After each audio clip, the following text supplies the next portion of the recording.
Allahumma salli ala Sayyidina Muhammadin Nabiyil Ummi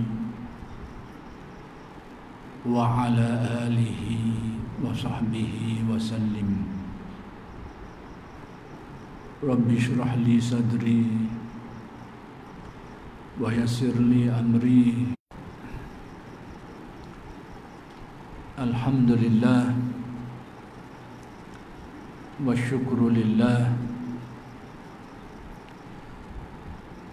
Segala puji bagi Allah yang telah mengurniakan hidayat dan taufik kepada kita semua. Mudah-mudahan kurniaan hidayat dan taufik ini sentiasalah kita memperolehinya. Dan insya-Allah pada malam ini kuliah kitab Sairus Salikin karya Syekh Abdul Samad Al-Falembani rahmatullah alaih akan diteruskan dan disambung lagi muka surat 154.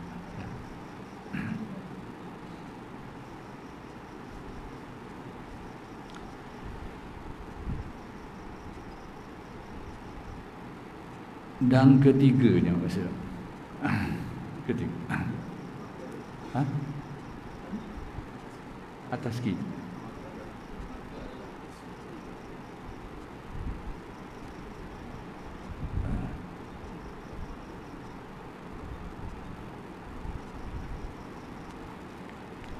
Kita terik ke atas sikit sebab dekat. Kita ambil terjemahan hadis tu.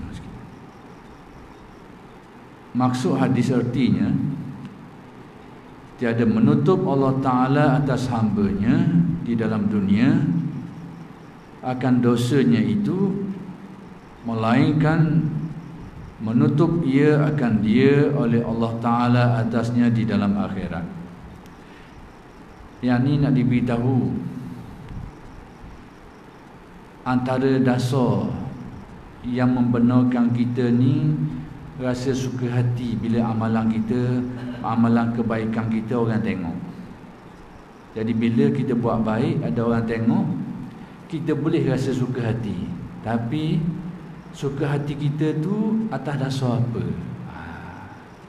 Jadi kalau kita tidak meneliti sini, tak tengok, tak perhati molek, kita akan kata itu riak lah tu. Rupanya tidak. Jadi suka hati bila orang tengok kebaikan yang kita buat tu dibolehkan oleh syarak sekiranya dia berlaku atas dasar-dasar tertentu. Maka antaranya suka hatinya itu iaitu suka hati berkait dengan dia tahu hadis Nabi SAW yang menyatakan bahawa apabila Allah Ta'ala tutup dosa seseorang di dunia, berarti di akhirat dia akan ditutup juga.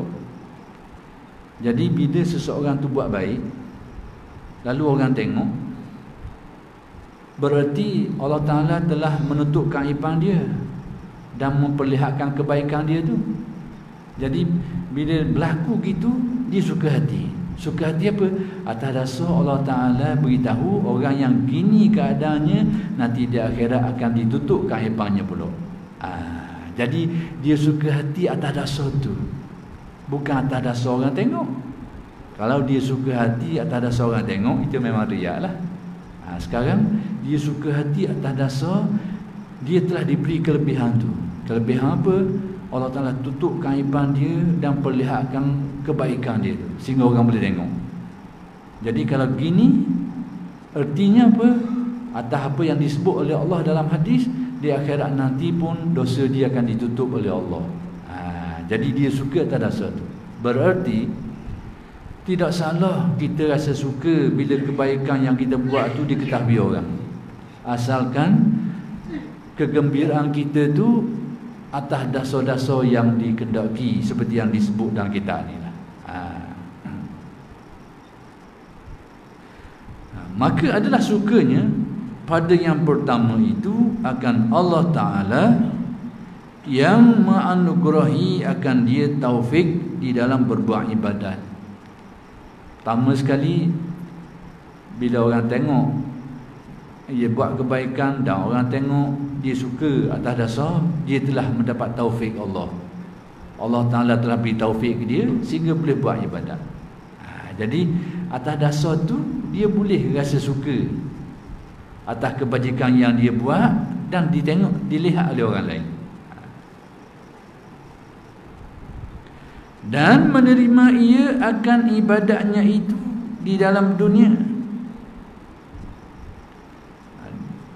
Dan jadi ibadatnya itu diterima di dunia ini. Maksudnya dia dapat taufik Allah Ta'ala sehingga dia boleh buat ibadat. Dia suka hati atas dasar itu. Dan menilai ia akan yang di dalam akhirat. Kemudian ditengok pula, kalau gitu berlaku di dunia, yakni dia dapat taufik, kemudian orang tengok pula, dari orang tengok tu dia baca atas dasar Allah Ta'ala memperlihatkan kebaikan dia korang dan tutupkan aibang dia. Dia baca kot tu. Baik. Dan menilai ia akan yang di dalam akhirat. Kemudian ditengok pula apa yang akan berlaku di akhirat. Kerana hadis beritahu sesiapa yang atas dunia ni berlaku gini, di akhirat akan berlaku gini. Jadi sekarang dia tengok pada diri dia. Pertama sekali dia dapat buat kebaikan, dan dia tahu kebaikan yang dapat dia buat tu adalah taufik Allah, dia suka hati. Yang kedua, orang tengok, dia baca ke mana? Dia kata iaitu Allah Ta'ala telah memperlihatkan kebaikan yang berlaku pada dirinya, pada orang, dan Allah Ta'ala tutup keaiban yang ada sehingga orang tak nampak keaiban dia. Dua, sebab apa?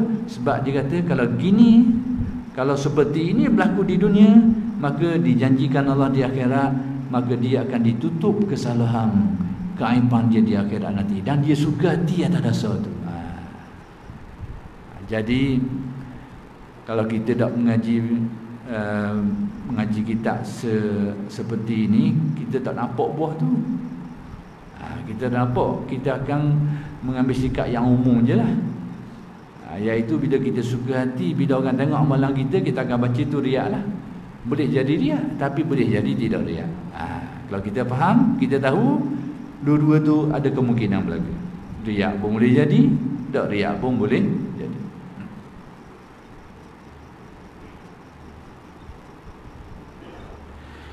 Dan yang kedua ini, suka ia akan Allah Ta'ala yang menganugerahi ia akan ibadatnya itu di dalam dunia. Dia suka Allah Ta'ala anugerah ke dia, kurnia ke dia dapat buat ibadat di dunia ini.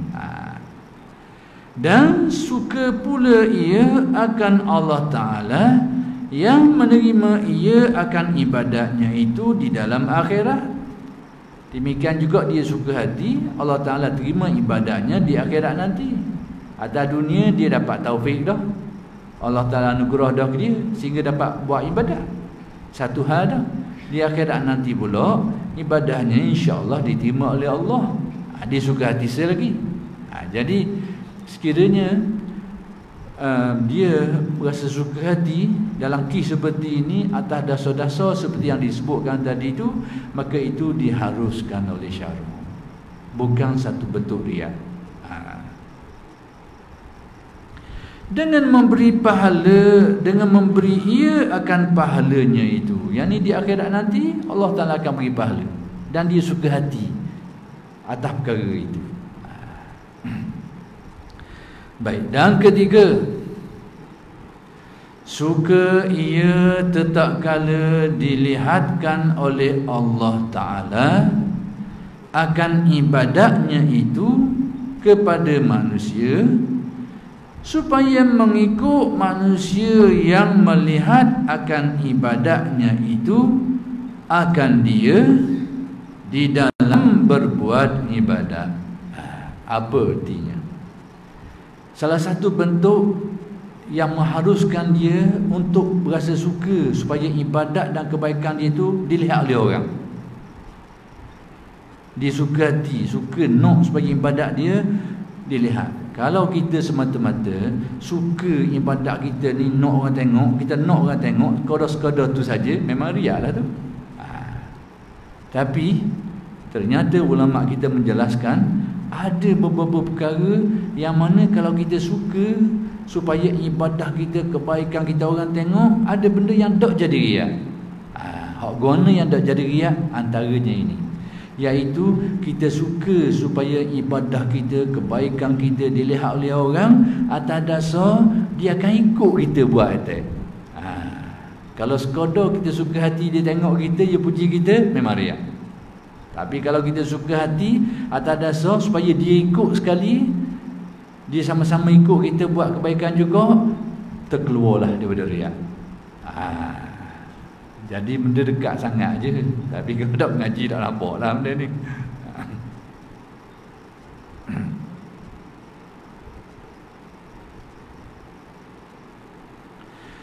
Maka adalah yang demikian itu beberapa pahalanya, yakni dia dapat beberapa pahala. Rupa-rupanya kena molek macam orang negeri kau lah, kena molek untung baru berganda untung. Ni sama juga ni, jenis-jenis saham belaka ni. Tapi saham akhirat lah. Saham akhirat maksudnya kalau dia buat baik, dia dapatlah bahagian buat baik tu. Tapi dalam kes ni ada bahagian lain lagi dia boleh pahala, iaitu bila dia suka hati orang tengok dengan harapan orang akan ikut kebaikan dia tu, boleh share lagi pula. Jadi pada dasarnya kalau kita dak meneliti perkara ni, kita nampak dia tu adalah riak. Bukan saja boleh pahala, boleh dosa pula. Tapi rupa-rupanya kes yang sama kalau faham molek, kalau kita tahu molek, dia boleh sekali ganda pula pahala. Sekali ganda. Pahala buat kebaikan satu hal, pahala niat supaya orang ikut satu hal lagi tu.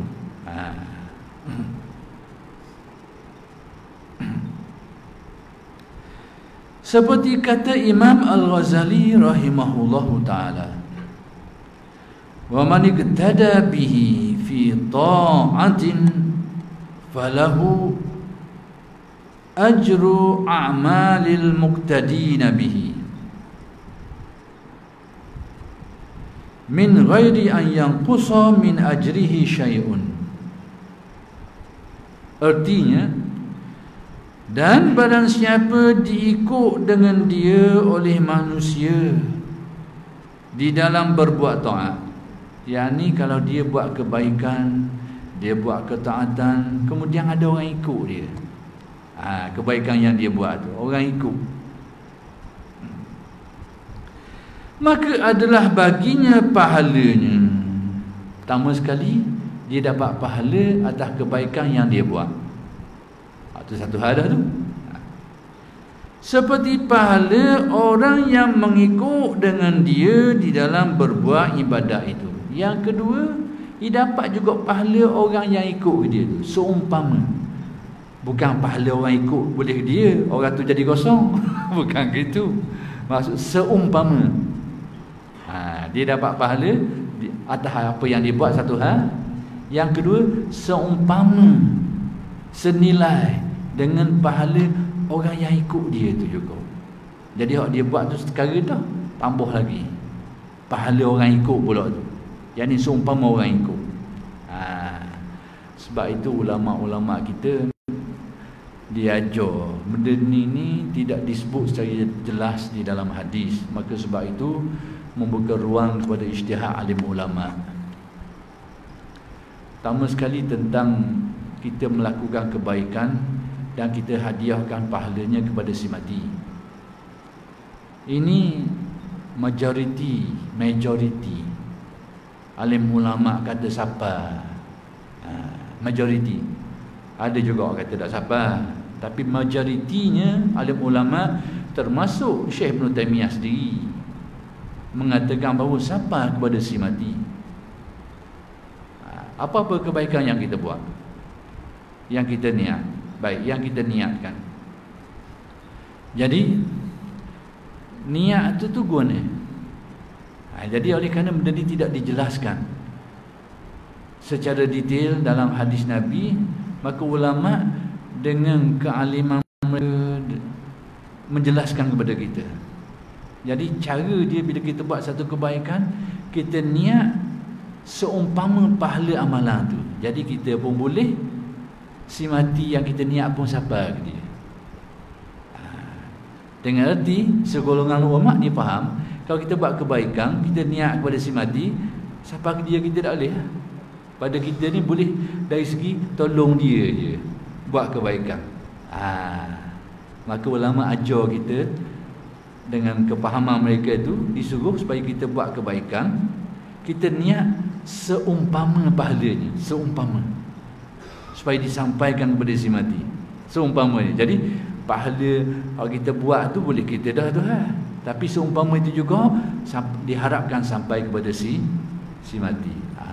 Itu pedoman alim ulama yang ajar kepada kita. Tapi benda macam ni seperti yang saya sebut tadi, tidak disebut secara soreh, secara jelas dalam riwayat hadis. Jadi benda ni adalah terbuka kepada ijtihad dengan arti kefahaman alim ulama kita untuk menjelaskannya. Tapi majoriti mereka itu berdasarkan kepada dalil-dalil yang mereka fahami, dengan dalil-dalil yang banyak itu, sekalipun tidak menjelaskan secara dengan dalil-dalil yang banyak itu, adalah beberapa dalil yang mereka faham tu, mereka mengesahkan bahawa kebaikan-kebaikan yang kita buat, yang dihadiahkan dan diniatkan kepada si mati, sabar kepada si mati.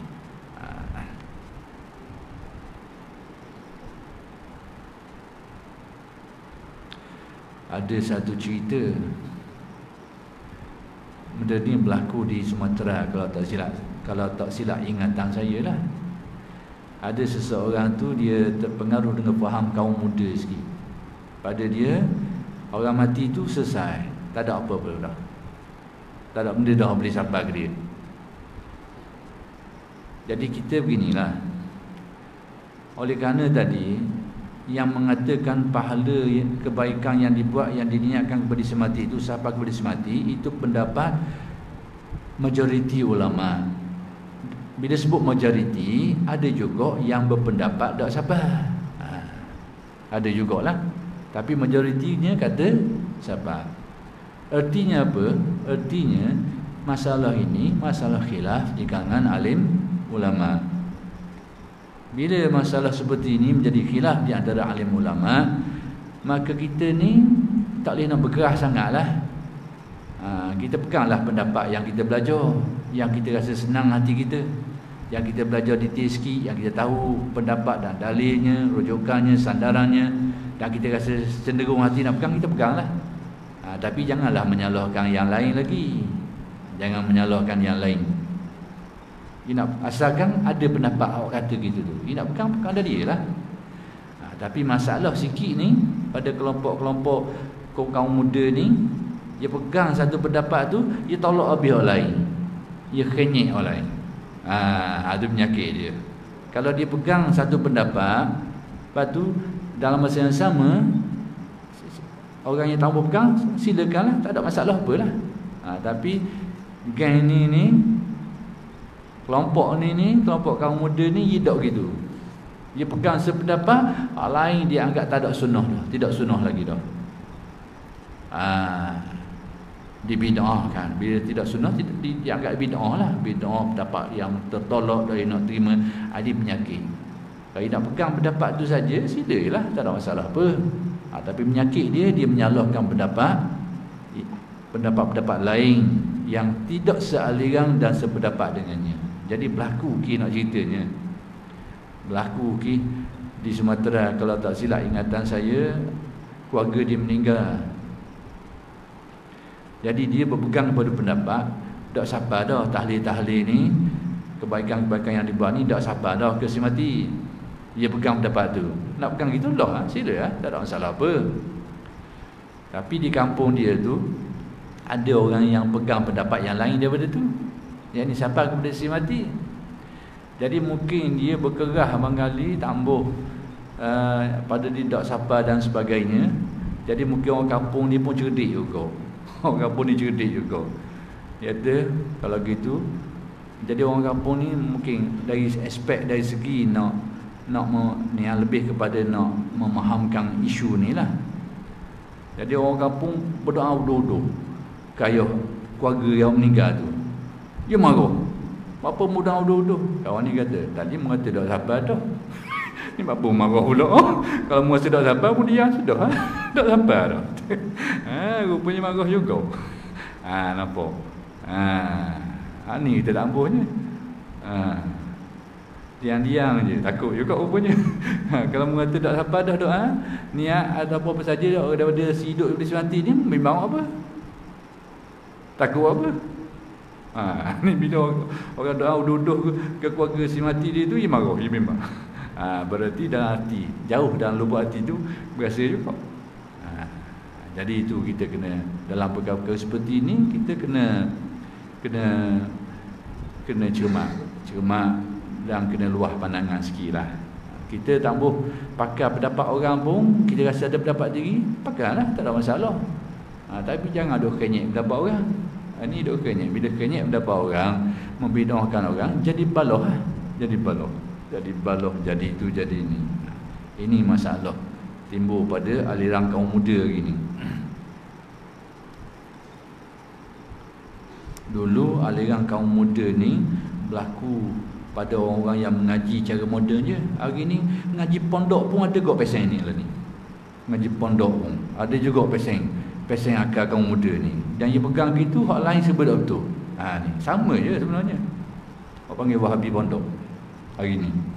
Ada pattern.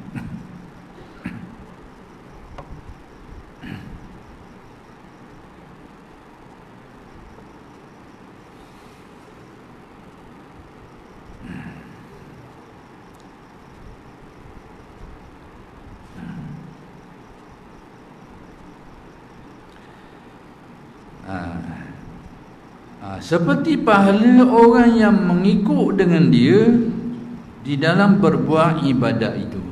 Jadi dia bukan saja dapat pahala atas kebaikan yang dia buat, tapi juga dapat seumpama pahala orang yang ikut perbuatan baik yang dia buat. Dengan tiada kurang daripada pahala itu suatu jua pun. Sama.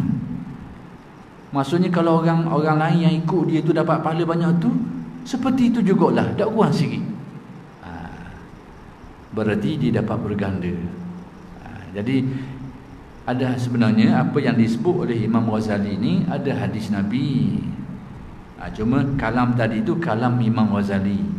Hadisnya yang kita biasa dengar, man sanna fil islami sunnatan hasanah falahu ajruha wa ajru man amila biha. Sesiapa yang mensunnahkan, mencontohkan, memperlihatkan suatu sunnah yang baik kepada orang ramai, maka dia akan mendapat apa yang ganjaran buat baik tadi itu, dan ganjaran orang yang mengikutinya. Ajru man amila biha, ganjaran orang yang ikut dia tu. Bahkan tidak kurang ke tadi, tidak kurang sedikit pun daripada ganjaran mereka itu. Dan keempat, suka ia tetap kala dilihatkan Allah Ta'ala akan ibadatnya itu kepada manusia itu, maka memuji manusia yang melihat akan ibadatnya akan dia, dan puji manusia akan dia itu, iaitu ibadat akan Allah Ta'ala. Ni betul-betul fikir pada dekor ni. Kalau kita kok lawyer, jadi lawyer, pada main perkataan, menang duk sekarang. Ia putar ayat. Tapi rupa-rupanya dalam pengajian agama, kepahaman seperti ini boleh menukar keadaan. Baik, maksudnya apa benda? Salah satu bentuk yang membolehkan kita ni suka kalau ibadah kita, kebaikan kita yang kita buat, orang tengok dan orang puji. Kita suka orang puji. Boleh rupanya, tapi jangan mati setakat tu lah. Kalau setakat stok situ, suka orang puji, memang riak. Tapi sekarang kita suka orang puji atas dasar orang yang puji tu ada satu bentuk ibadah. Ibadah, kita pandang situ. Kita buat kebaikan, lepas tu orang tengok dan orang puji, kita suka dia puji. Jadi kita suka dia puji tu atas dasar perbuatan dia memuji itu ada satu kebaikan, satu ibadah. Kita suka tak ada satu. Rupanya molek juga jadi gitu. Jadi hak buruknya saja, iaitu kita suka amalan kita dilihat dan dipuji, disanjung. Kalau tu memang buruk. Tapi kalau kita suka dia dipuji, bukan tak ada soal kita yang dapat puji itu kita suka, tapi pujian, sifat memuji itu satu perbuatan yang baik. Kita suka dia buat ibadah. Dengan erti bila dia puji, dia buat ibadah. Kita suka benda tu. Jadi kalau kita faham seperti itu, ini juga terlepas daripada riak dan dikira sebagai sesuatu yang mengharuskan kita untuk suka supaya kebaikan kita orang tengok dan orang puji. Tapi biar faham gini lah. Kalau tak faham gini, habis saja. Habis saja.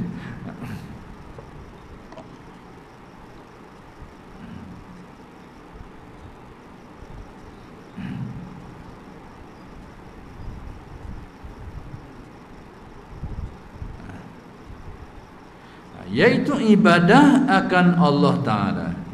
Kerana orang yang memuji akan orang yang berbuat ibadat itu alamat orang yang beriman. Orang yang puji seseorang tu, dia puji orang yang buat kebaikan, itu adalah alamat orang ini orang yang beriman. Sebab orang beriman ni orang yang suka kebaikan. Bila dia tengok orang buat baik, dia puji. Jadi perbuatan dia tu sebenarnya baik. Hak tak baiknya, orang nak terima pujian tu. Sekiranya dia buat kebaikan sehingga dilihat oleh orang dan menghendaki supaya dia disanjung dan dipuji, itu tak baik. Tapi sekiranya dia melihat pujian orang sebagai satu bentuk ibadah kebaikan yang dilakukan, maka itu betul-betul jadi baik semula. Betul-betul jadi baik. Jadi kalau kita buat kebajikan, lepas tu orang tengok kita, orang puji kita, kita suka. Atas dasar, dia boleh tumpang sekaki buat ibadah. Ibadah apa yang dia buat? Dia memuji. Kerana memuji kebaikan itu adalah satu bentuk ibadah. Jadi rupanya dekat-dekat je antara riak dengan tidak riak. Jadi kalau dia mengaji, dia nampak. Jadi kesimpulan mudahnya, riak ni sekara je, secara mudahnya, iaitu kita nak memperlihatkan ibadah kita kepada orang dengan harapan kita disanjung, kita dipuji, kita diangkat dan sebagainya. Kalau setakat tu memang riak lah. Tapi kalau aspek-aspek lain, dia boleh bertukar keadaan menjadi sesuatu yang diharuskan syarak sebagai satu kebaikan.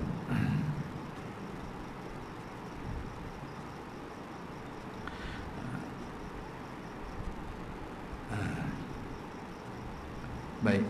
Kerana orang yang memuji akan orang yang berbuat ibadat itu alamat orang yang beriman, tanda bahawa dia itu orang yang baik imannya, sehingga dia puji benda yang baik.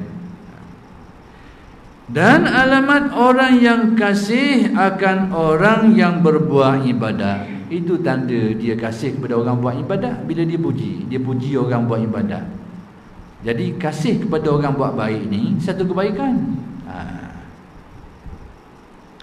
Dan alamat orang yang kasih akan Allah Ta'ala dan Rasulnya. Demikian juga kita puji orang buat baik ini menjadi tanda kita dikasih kepada Allah dan Rasul. Kita kasih kepada Allah dan Rasul, kita puji Allah, satu hal. Termasuk dalam kasih kepada Allah dan Rasul ni, kita puji apa yang disukai oleh Allah dan Rasul.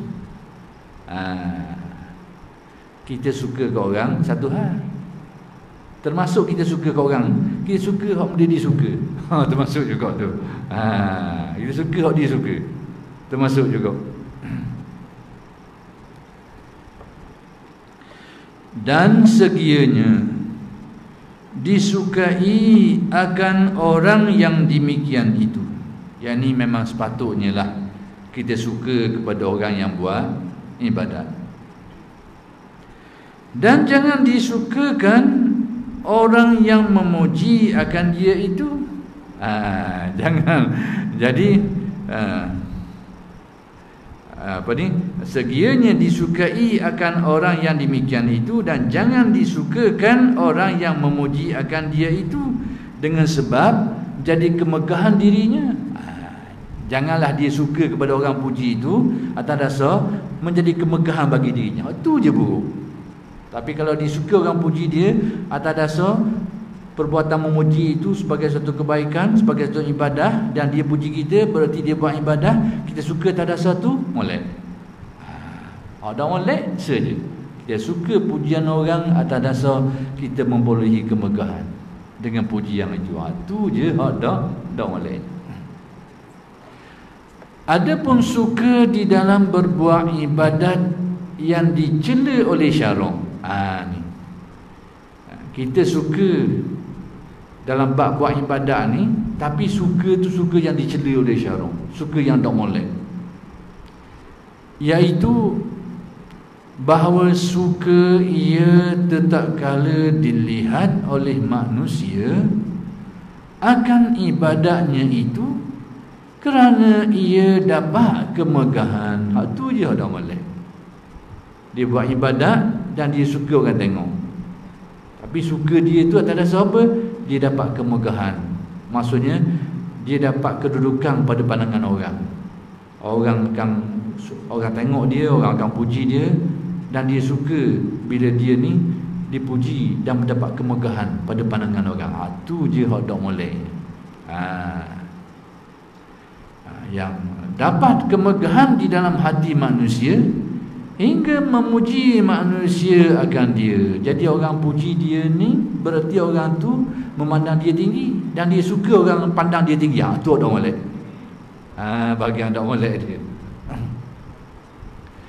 Dan membesarkan manusia itu akan dia. Orang besar ke dia, orang sanjung ke dia, dia suka benda tu. Dan jadi kasih manusia itu akan dia. Orang pun suka ke dia, orang duduk julang ke dia, duduk tinggi ke dia dan sebagainya. Ini bahagian-bahagian ada molek lagi ni. Dan sampai dengan dia segala hajatnya. Dengan sebab tu juga banyak hajat-hajat dia orang tunaikan. Kenapa? Kerana orang pandang tinggi ke dia, orang pandang mulia ke dia. Ni buah-buah orang sakit lagi ni. Dan dimuliakan oleh manusia akan dia. Orang muliakan dia, dia suka perkara tu. Dan sekalian yang demikian, semua perkara-perkara tadi tu dicela oleh syarak. Jadi perbuatan kebaikan yang kita buat, lalu orang tengok, kita rasa suka atas dasar apa? Atas dasar dia akan puji kita, dia sanjung kita, kita dapat kemegahan. Ini adalah perkara-perkara yang dicela oleh syarak.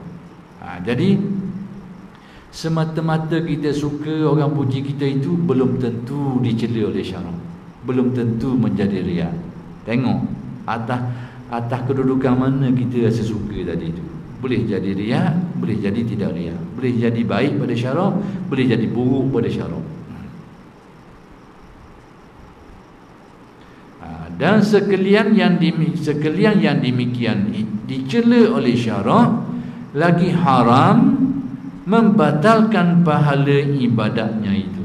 Jadi cela di syarak satu hal, hukumnya haram, kemudian boleh membatalkan ibadatnya. Batal ibadat, batal pahala ibadat itu. Sudah dijelaskan dulu. Riak yang bercampur tu tengok keadaan. Ada yang mengurangi. Kalau riak yang tuling, habis pahala amalannya. Faslun fi bayani jawazi izhari ta'ati li ajli iqtida'in nasi wa targhibihim wa jawazi katmaniz zunub. Tengok. Ini suatu pasal pada menyatakan harus menzahirkan segala ibadat. Boleh kita tunjuk ibadat kita. Supaya diikut oleh manusia, dengan tujuan supaya orang lain ikut. Boleh. Dan supaya meraghibkan. Gharib ni mendoronglah. Yang ambil kau arak terus ni. Sebiji dia ambil. Meragibkan, yakni mendorong akan manusia di dalam berbuat taat. Jadi tujuan dia tunjuk kebaikan dia tu dengan harapan orang tengok, orang ikut. Harus boleh dari segi syarak. Dan menyatakan harus menyembunyikan dosanya, yakni dosa kita buat kita tutup, dok kabur orang, kemah keming kita tutup, kita rahsiakan dia. Boleh, maksudnya memang kita itulah yang patutnya sebenarnya. Jika ia terkena berbuat dosa itu, dengan arti kalau kita telah melakukan kesilapan dan kesalahan, boleh kita tutup dosa kita tu. Maksudnya sampai tahap orang tak tahu. Dan memang itulah yang sepatutnya. Tapi orang kita kadang-kadang dia terbalik. Dia buat salah ni, dia suka cerita ke orang. Hari ni dia buat masuk macam-macam dalam Facebook lah, itulah perbuatan-perbuatan buruk dia buat.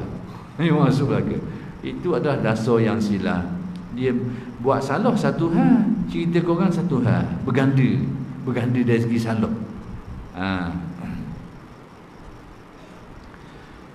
Ketahui olehmu bahwasanya apabila telah sahih niatmu betul kerana Allah. Ini mula sekali kena ngejah dulu. Niat tu betul dulu.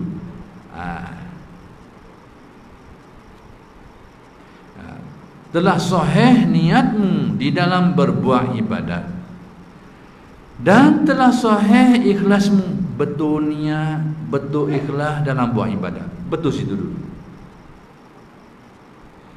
Dan tiada di dalam hatimu syirik yang khafi. Tak ada dalam hati syirik khafi, yakni riak tak ada. Semata-mata ikhlas, semata-mata kerana Allah. Tak ada syirik khafi dalam hati. Seperti riak dan ujub dan sum'ah. Tiga-tiga perkataan ini secara mudahnya riak ni tadilah nak keinginan supaya orang tengok dan puji sanjung kita. Itu orang panggil riak. Ujub ni kita rasa bangga dengan kebaikan yang kita buat. Ini perkara-perkara seperti ini, riak, ujub, dikira sebagai sebahagian daripada syirik khafi. Syirik yang sembunyi. Syirik yang sembunyi ini tidaklah sampai ke tahap membatalkan akidah, tapi dia merosokkan jiwa, merosokkan hati, mengkelamkan atau menghitamkan hati nurani kita. Tapi tidaklah membatalkan akidah, sekalipun atas nama syirik. Syirik itu dari segi luruh saja bahasa, tapi dia tidak sama dengan syirik yang jali atau syirik akbar, yang merupakan keyakinan kita kepada yang lain daripada Allah Ta'ala yang boleh batalkan iman kita. Ada seperti itu. Dan sum'ah ni apa benda pula ni sum'ah ni? Kita tak sabar lagi bab sum'ah ni. Sum'ah ni yakni kita suka supaya orang tahu tentang kita, orang dengar cerita tentang kita, dan orang puji sanjung kita. Jadi beza dengan riak sikit dekat je. Riak ni orang tengok sehingga dia tahu kebaikan kita, dan kita ni disanjung oleh mereka ni, dapat kedudukan pada mereka. Sum'ah ni ikut jalan telinga ni, dia dengar cerita kebaikan kita ni. Lalu dia sanjung, dia puji kita. Dia dekat-dekat jugalah dengan riak, cuma saluran lain. Dan lainnya.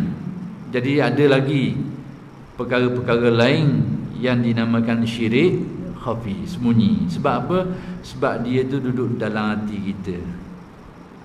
Bila ada riak, ada sum'ah, hati kita cabang dari segi tumpuan kita, maka dinamakan syirik. Syirik ni ada perkongsian, cuma tinggal lagi bukan dalam bentuk i'tikad ketuhanan je. Kalau ada i'tikad ketuhanan kepada yang lain daripada Allah, memang itu syirik jali, syirik yang terang, syirik yang besar. Maka harus engkau menzahirkan ibadatmu itu, yakni harus boleh Kalau kita nak menzahirkan kebaikan yang kita buat, ibadah yang kita buat, asalkan betul hak depan tadi dulu. Betul niat, betul ikhlas, dan tak ada riak, tak ada syirik khafi dalam hati. Pada waktu itu boleh kita nak menzahirkan ibadah kita,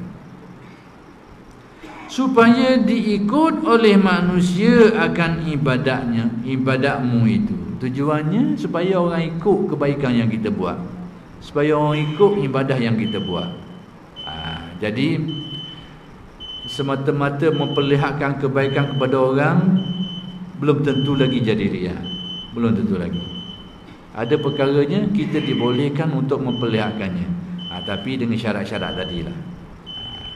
Jadi oleh kerana sudah masuknya waktu Isya, kita berhenti setakat ini dulu, dan insya-Allah akan bersambung pada minggu-minggu yang akan datang. Aqulu qauli hadza wa astaghfirullahal azim li wa lakum.